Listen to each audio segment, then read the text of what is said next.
Nos acompaña Eugenio Semino, el defensor de la tercera edad. ¿Qué tal? Bienvenido. Qué gusto. Y hay un tema que nos preocupa y mucho, que tiene que ver con los medicamentos y cómo lo sufre la clase pasiva, ¿no? La tercera edad.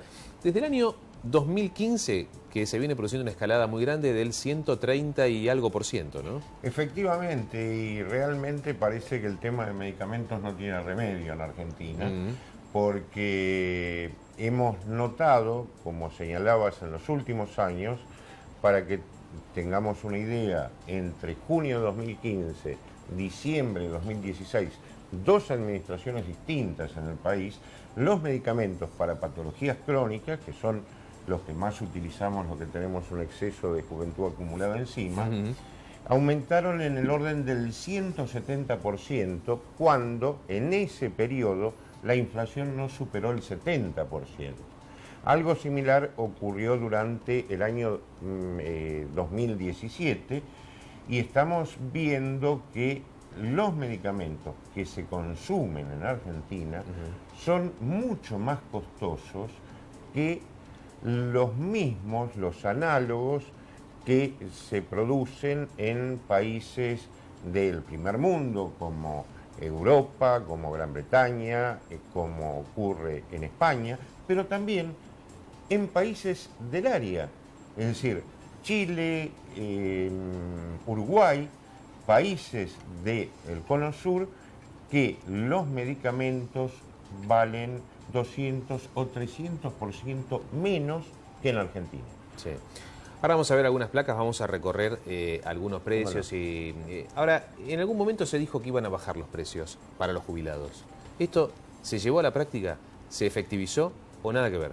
Hay un gran debate actualmente con los laboratorios porque hay una propuesta, un planteo del Gobierno Nacional de hacer un pool de compras de los grandes actores como son PAMI, IOMA, el Gobierno de la Ciudad, Ministerio de Salud de la Nación y bajar el 5% lo que son las monodrogas, las drogas básicas que tienen como componente cada uno de los medicamentos. Esto implicaría, dicen los funcionarios, una disminución de precios de alrededor de 20% en farmacia, pero todavía, hoy por hoy, solo se trata de una negociación. Bueno, esperemos. Igual si se habla del 5% es muy por debajo de lo que viene castigando la inflación y esta suba, ¿no?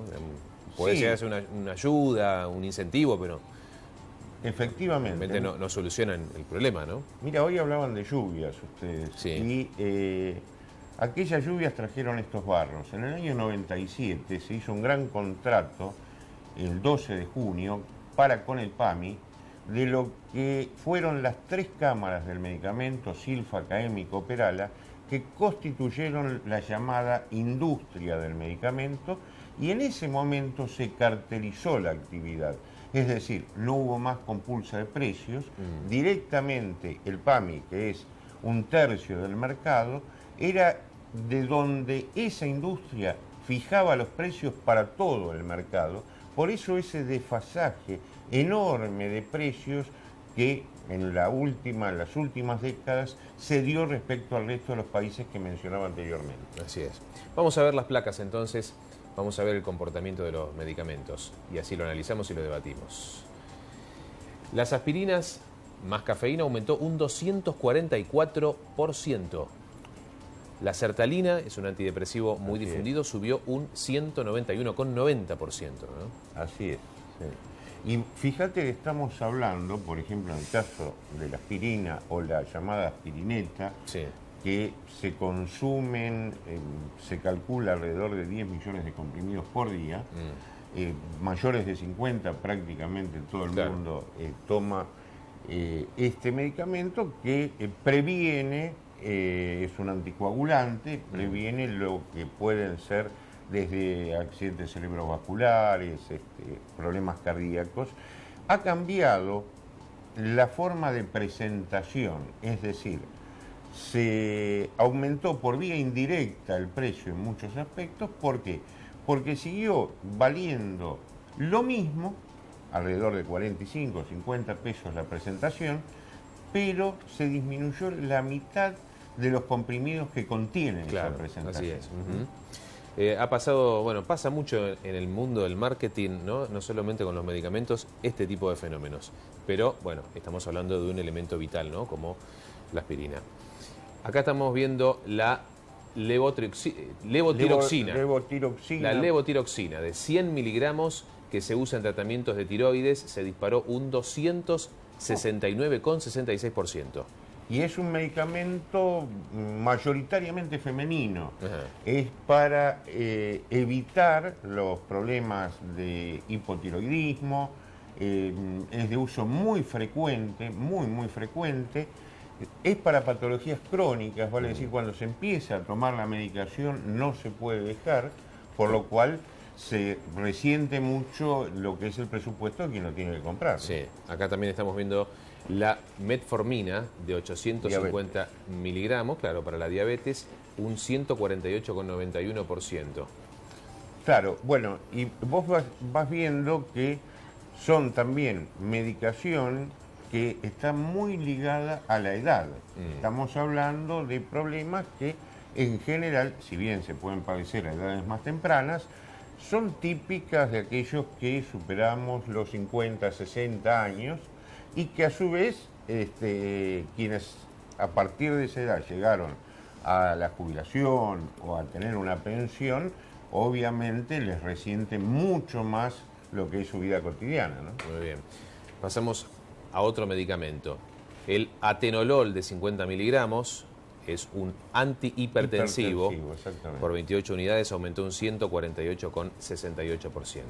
Y estas drogas tienen la particularidad, como decía anteriormente, que por ejemplo cuando uno las está recibiendo, las está tomando, no puede suspender el tratamiento, Claro. Esto, las estatinas y demás, porque tienen un efecto rebote muy importante, ¿eh? Siempre hay que hacerlo, obviamente, bajo control del médico y al tener estos aumentos le es difícil al paciente poder adquirirlas. Sí. Bueno, ahí estamos viendo para niños las aspirinetas, el antifebril famoso para los niños, casi un 250%. Claro, y como decíamos, lo usan los niños, pero también casi generalizadamente los adultos. Claro, sí. Bueno, estos son algunos de los aumentos más significativos de medicamentos y muchos medicamentos de los más comunes, ¿no?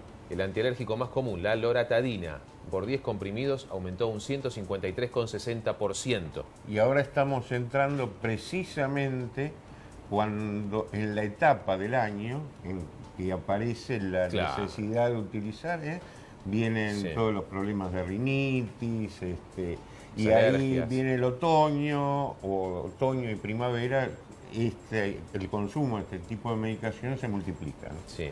Ahora vemos el alprazolam, el ansiolítico sedante, uno de los más conocidos, por 0,5 gramos, por 30 unidades subió un 46,36%.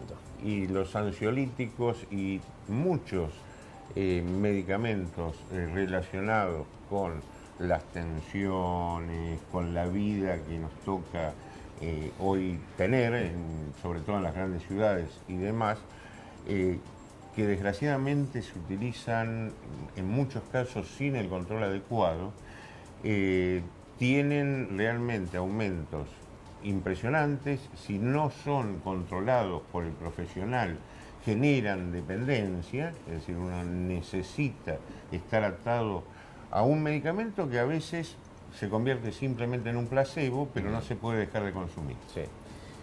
Seguimos recorriendo algunos de los aumentos. Entre febrero de 2015 febrero de 2018 algunos medicamentos aumentaron casi un 270%. Así es.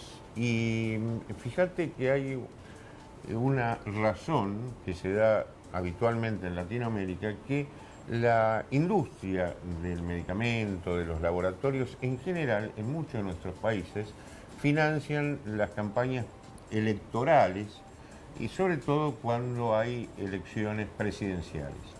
En el año 2015 se vio esto muy claramente y quedó una deuda registrada para con el PAMI, del PAMI para con la industria del medicamento, de 1.300 millones de pesos.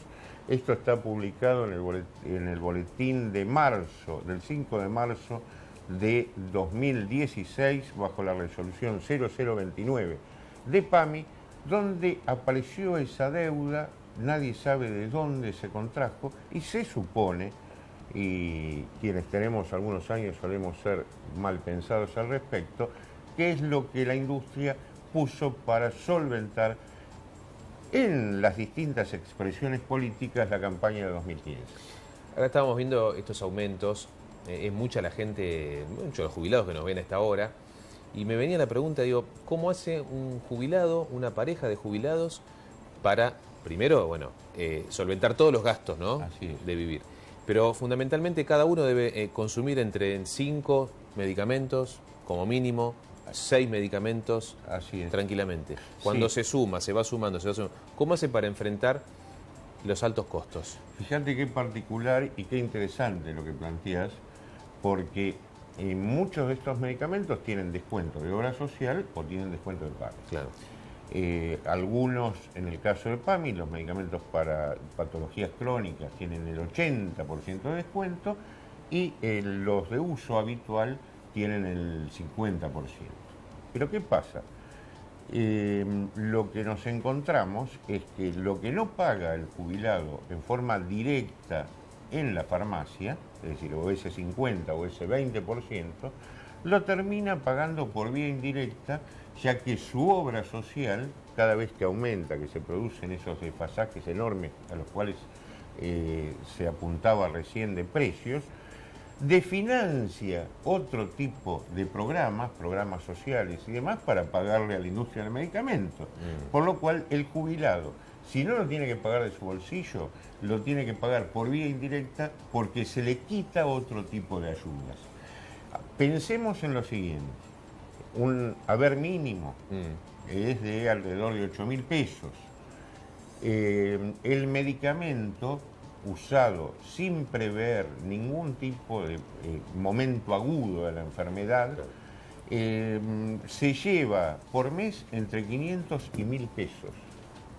Es decir, prácticamente con el descuento y demás tenemos, y insisto, sin haber ningún episodio agudo, que el 10% de ese pequeño haber se va en el medicamento. Cuando hay alguna complicación, mucho más.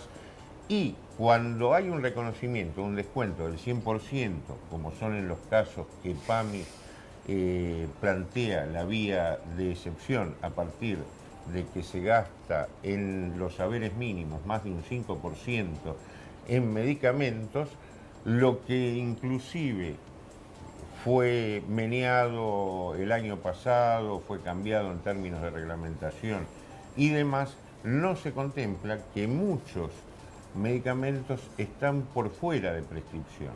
Por ejemplo, casos muy característicos de medicamentos de una alta tasa de uso, un ibuprofeno, analgésico, antiinflamatorio, bueno, ha tenido un aumento prácticamente el año pasado de 200%, o un omeprazol, un protector gástrico, que se utiliza para que no nos hagan mal los otros medicamentos, también aumentaron más del 200%. Y, como decía al principio, lo que llama mucho la atención, que en países donde el ingreso del jubilado, el ingreso del trabajador es el doble o el triple de Argentina, estos medicamentos valen 200 o 300% menos que en Argentina. Muchas gracias por venir, Semino. Es un tema que nos preocupa y que lo vamos a seguir, por supuesto, con el correr de los días, lo que sucede con